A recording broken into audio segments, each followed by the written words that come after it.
Is the Shroud of Turin fake, or is that really the shroud that was housing the body of Jesus from the first century? Today, an expert historian on this topic discusses with MythVision that very question. If you've been harassed by multiple Christian apologists shoving the Shroud of Turin down your throat, telling you it is authentic and you better realize it, well, give them this video because they could use a dose of reality when it comes to the history of relics in the church. Pay attention closely as Dr. Nicolotti actually exposes these ideas, and let's get his book out there for more people to check it out.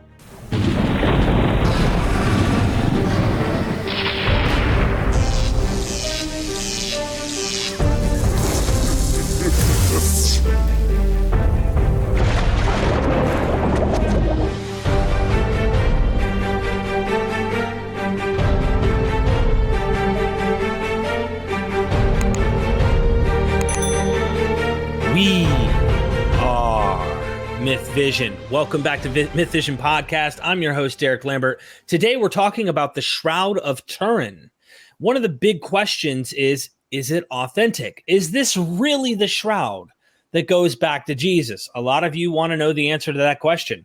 We have a lot of apologists that love to come and harass this question in the chat against people, and this debate has been going on for a long time. So today, I'm actually going to be interviewing a professor who actually is 100 yards or something from where the shroud is actually located right now. And that professor is Andrea Nicolotti. And he is a professor, if I may, full professor of history and Christianity and churches at the University of Turin. So his specialty in particular is on the Shroud of Turin. He's written a book, The Shroud of Turin, The History and Legends of the World's Most Famous Relic.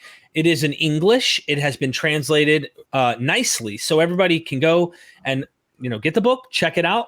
But also today, I'm going to be having Professor Andrew Casper, who's going to be actually translating from Italian into English. And let's hope this works out as planned. He is also an author and has a book, for those of you who haven't got it, An Artful Relic. So make sure you guys go get the books. I highly recommend them. No time wasted. Let's go to question number one. And I'm going to try and make these questions very simple and maybe say them slow enough where Dr. Nicolotti can actually understand, and then we can come back. So the first question I have for you is the simple, obvious one that everyone wants to know.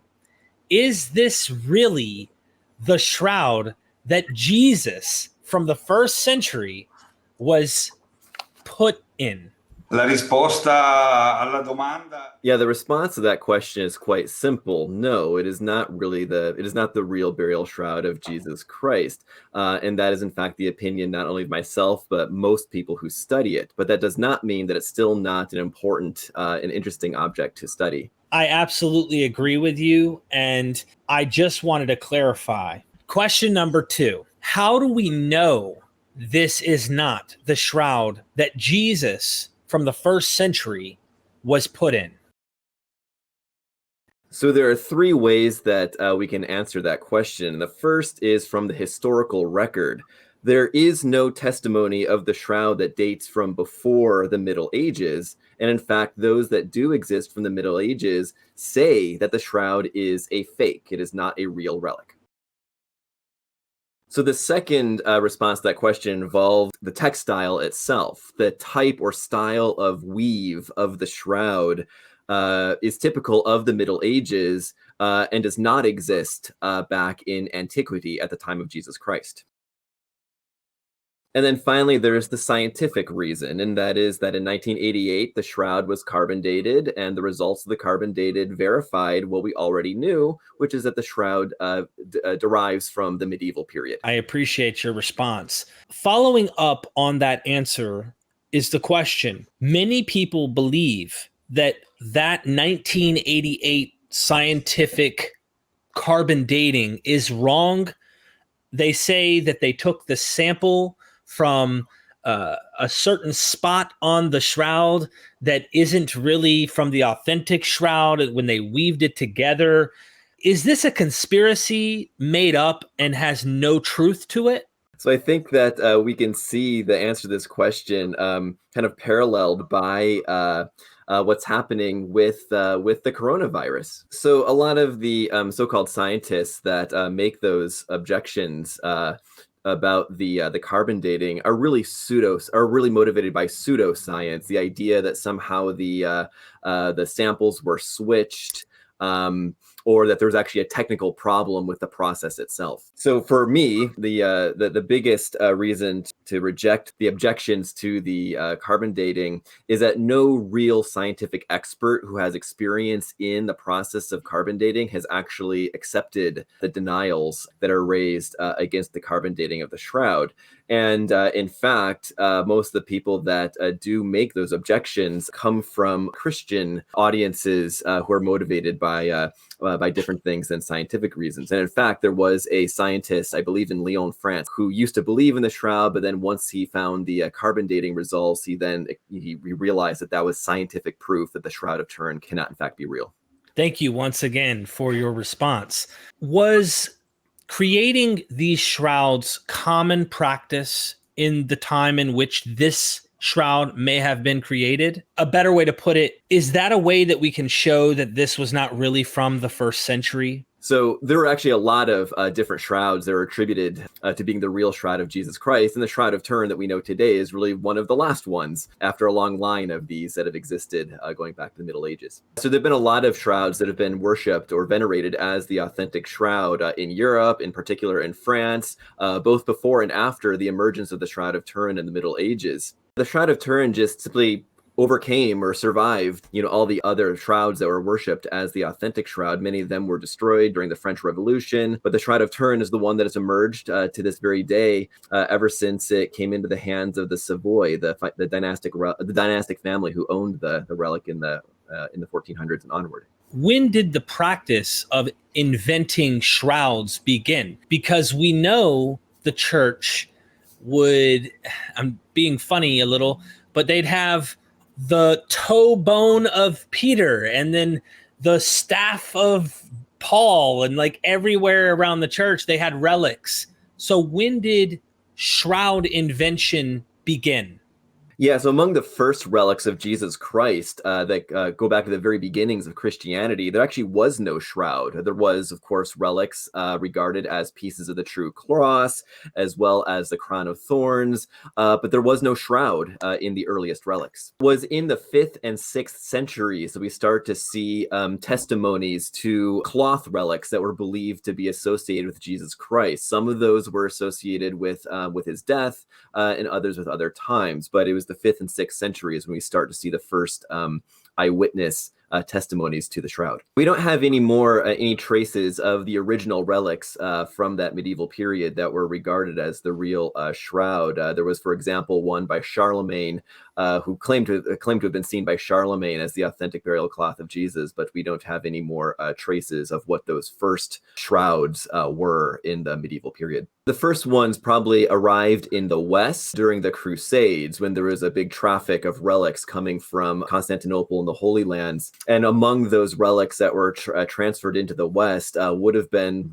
real relics, but also some that were false or were fake. So a really interesting case involves the Shroud of Cardouin, which was believed to be the real shroud up until 1933. It was believed to be real, just like the shroud, until there was a cleric who realized that there was writing on it that was in Arabic. And therefore, in fact, this Shroud of Cardouin was not a Christian relic, but was, in fact, an Arab relic. It was even believed that shroud worked miracles, like raising the dead back to life. And so it was a little bit of an embarrassing thing that this shroud that was believed to have miraculous powers was, in fact, of Muslim origin and not Christian origin.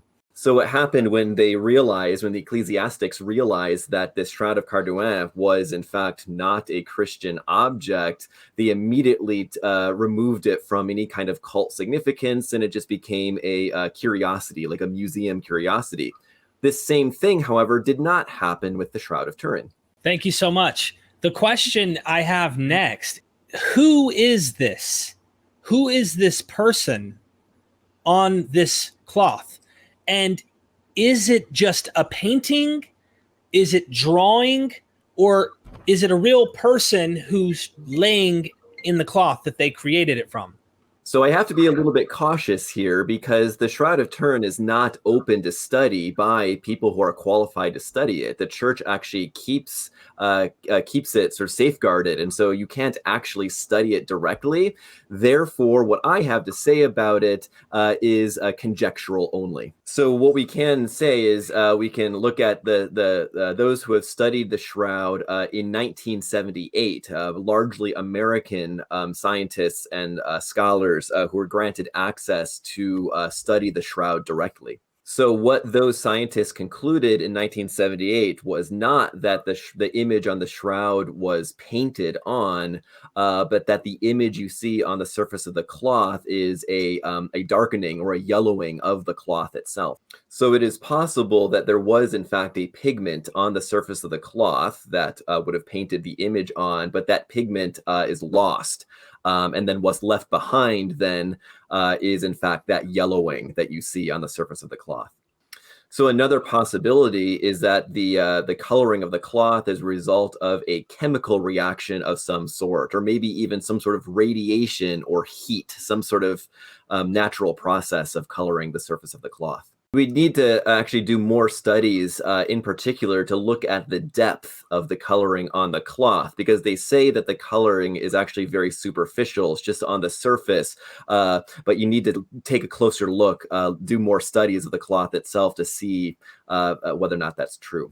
So there have been attempts to try to replicate how the image would have adhered to the cloth involving a swabbing. There have been attempts to try and replicate what and how the image would have adhered to the cloth using as a model a living body and a bas-relief for the head, both covered with the cloth. And then rubbing the fabric with a kind of brush filled with some kind of pigment. Yeah, it would be an orthographic or sort of a perspective projection of a face on the surface of the cloth. If someone can do an experiment by actually putting some paint on their own face, then pressing a cloth against it, and what you would see is something very deformed, not at all like what we see on the Shroud of Turin. Could be that the image in the Shroud comes from some sort of miracle, but that's not something that can be verified by scientific means. Could also be that some sort of radiation, like some sort of photographic process, would have been responsible for forming the image on the surface of the cloth. We can't actually come to a firm conclusion about this because we don't actually have direct access to the Shroud in order to study it directly.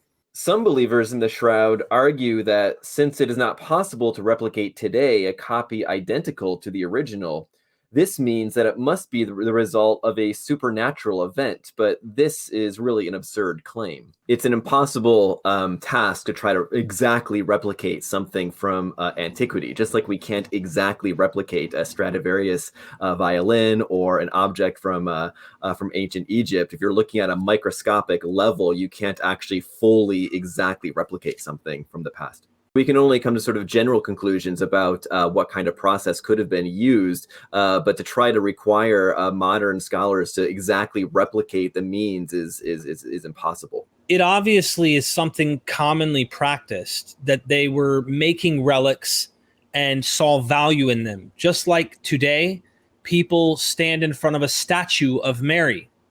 They know that that's not really Mary, but Mary comes to life in the relic, in the statue. And whether it's real or not, actually Jesus, they see value in that, which comes to Dr. Andrew Casper's book, where he talks about this as something that was practiced all throughout history, especially in Turin. So what makes your book different than Dr. Andrew Casper's book, An Artful Relic? So my book, I started writing my book from the point of view of the history of the Shroud of Turin and not from a theological or artistic point of view. There are other scholars who have taken other points of view, like Dr. Casper, that I do not in my own. My own book talks about the history of the shrouds that go back to the medieval period, but in particular, the Shroud of Turin itself, and also all of the stories and the histories, plural, about that object. One of the things I did is I translate a lot of the earliest texts that talk about the shroud and its appearance, and all the conflicts that surrounded the Shroud of Turin throughout its history. My book also deals with the selling, how the shroud was sold to the Savoy family, the same family that became the first kings of Italy, and how therefore the shroud was for them not only an object of devotion, but was also a political object for them and their rule. I also wrote about how the court historians of the Savoy court, the Savoy family, the court historians made up an ancient history for the shroud that didn't actually exist in order to justify their claims about its importance. So even how the church constructed their own history of the shroud, and how it wasn't even an equal or balanced, even history. Sometimes it was promoted and sometimes it was not. In recent decades, there's been a huge growth of interest in the Shroud of Turin. When I was a kid, it was talked about much less, and even when I first started living in Turin, it was talked about much less. And I also wanted to write about the scientific history of the shroud, starting in 1898 when the shroud was first photographed, and all of the scientific uses of the shroud in order to argue for or against its authenticity. Bad science, but also good science. Thank you. Yeah, your book is a little different than Dr. Andrew Casper's, and I enjoy his because it's telling you the imagination and coming from the artistic, religious side, whereas you're talking about the history and getting into the exact of how it plays through history. You said there were people who said in history that the shroud was fake. What did they have to say about the shroud? And when did they say this? What year? Yeah, the first documents we have are French that come from the second half of the 1300s. The first documents regard this controversy between the canons of a small church in France and their bishop, who is the first to state that the shroud is indeed a fake relic. In 1389, this bishop was the first to affirm that the shroud was being used for monetary reasons. Motivazione di lucro, quindi per guadagnare soldi, quindi sì, esatto. Yeah, for money, for reasons of money and for profit, the shroud was being displayed in these churches for reasons of profit.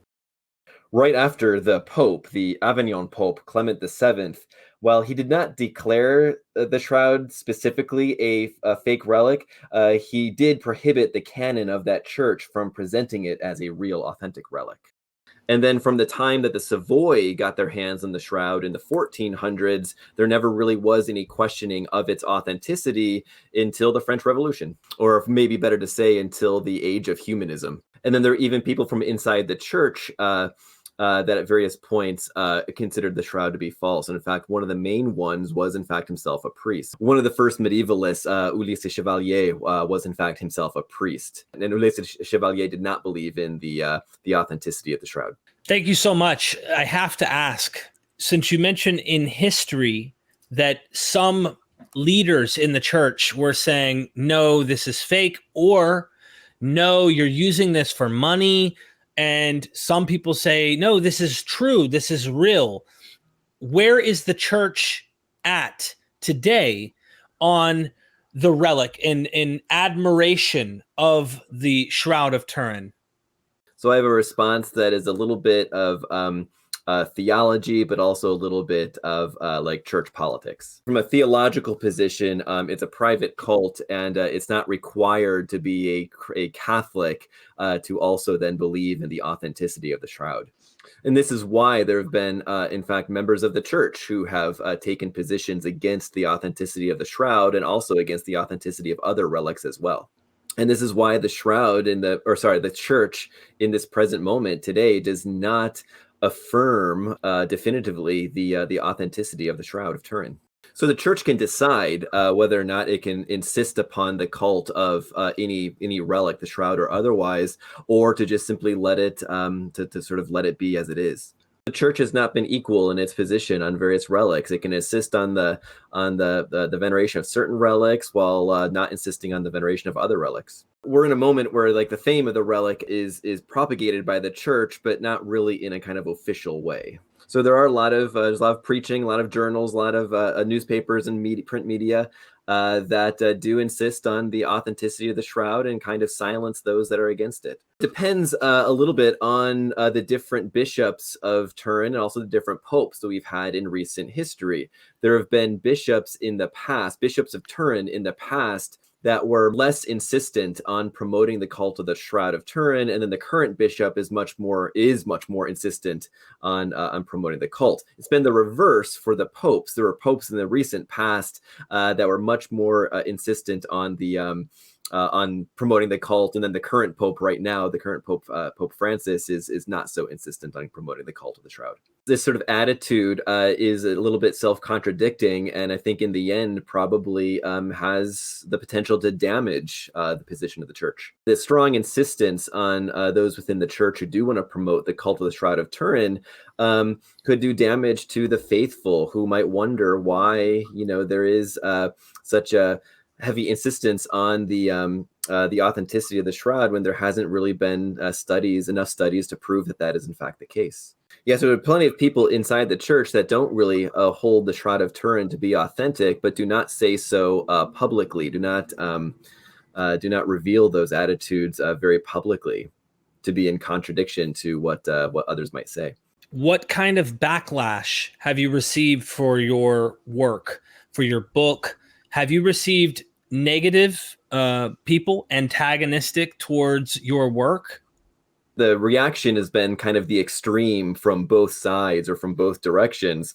From an academic and scholarly point of view, the book has been very well received. It has won prizes, and it was published by the top premier academic press that there is in Italy. On the other side, though, the book has been heavily criticized by what we call syndenologists, who are largely those who study the shroud from the point of view of its authenticity, and it's even resulted in the book being taken out of various Catholic and Christian bookshops. So to give an example, inside the Cathedral of Turin, where the Shroud of Turin is kept, there is a little bookshop, and every single one of the books about the shroud that is sold in that bookshop promotes its authenticity. Yeah, and the book has been very well received because there's been decades since there's been any kind of serious scholarly study on the history of the shroud. In fact, it's been about a century. So my book fills a big gap. So it used to be that serious scholars kind of avoided studying things like the Shroud of Turin that were the subject of such this kind of cult, religious cult attention. But since the publication of my book, now there are other scholars, other historians who are interested in looking at other similar objects. For example, a new book on the blood relic of San Gennaro in Naples, which is a very important Christian relic in Naples. Thank you so much. I highly recommend everybody to go get the book. Help reverse the problem.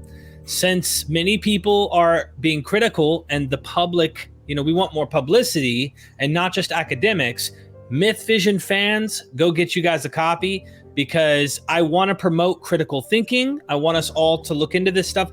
And that doesn't mean be critical for critical sake. That means value the art of this, but also understanding what the actual facts are. So be sure to go get you a copy. If you haven't gone down in the description, the book is there, The Shroud of Turin, the history and legends of the world's most famous relic. And don't forget our friend, Dr. Andrew Casper's book, An Artful Relic. He helped translate this whole video today with our good friend, Dr. Nicolotti. I hope I'm saying that correctly. And once again, thank you so much for your time. I appreciate it. Thank you. Grazie. Thank you. I just translated from... Okay.